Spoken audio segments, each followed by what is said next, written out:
Police-involved shootings and use of force have long been topics of national discussion, but high-profile cases in which subjects died have heightened public awareness of these issues.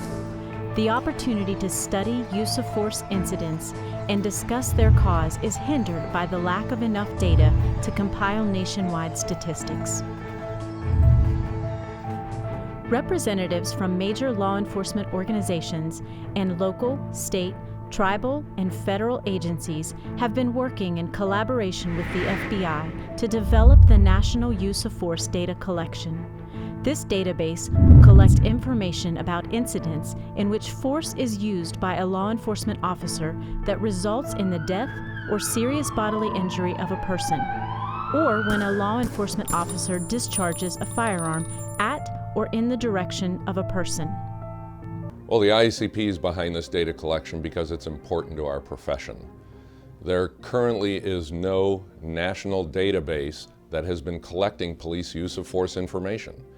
Every law enforcement agency should participate in this voluntary data collection. There are over 18,500 law enforcement agencies in the United States. And if we don't get as many of those agencies as possible entering this data, we're telling an incomplete story. There are a lot of questions that are generated, not only from the local community, but the surrounding communities and jurisdictions around our Indian country agencies. What's going to happen? When are we going to get answers? How is this situation going to be dealt with? When can we find out? Things that we're talking about, protecting, providing, and peacekeeping in our country is the ultimate goal for all of our community and the people within the nation. This process, I think, is extremely beneficial to law enforcement as a whole. We owe it to our officers to do everything that we can. It's going to be a positive effect for law enforcement in general, in my view. We are a data-driven society. Why would we not have this data for ourselves to utilize as a nation? So being transparent leaves us vulnerable, but being vulnerable means that we want you to trust us because we need your support because we work for the community. To be transparent is what builds the trust of the community that we work for and that we work with. Anytime that information is not readily available, that breeds skepticism.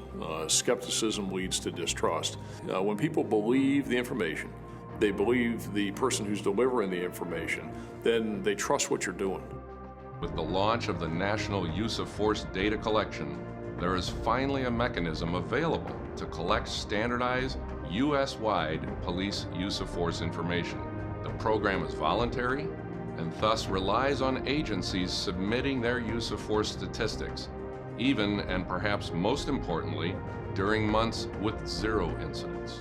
I am calling on my fellow police leaders to submit their agency's data on use of force incidents to the national database.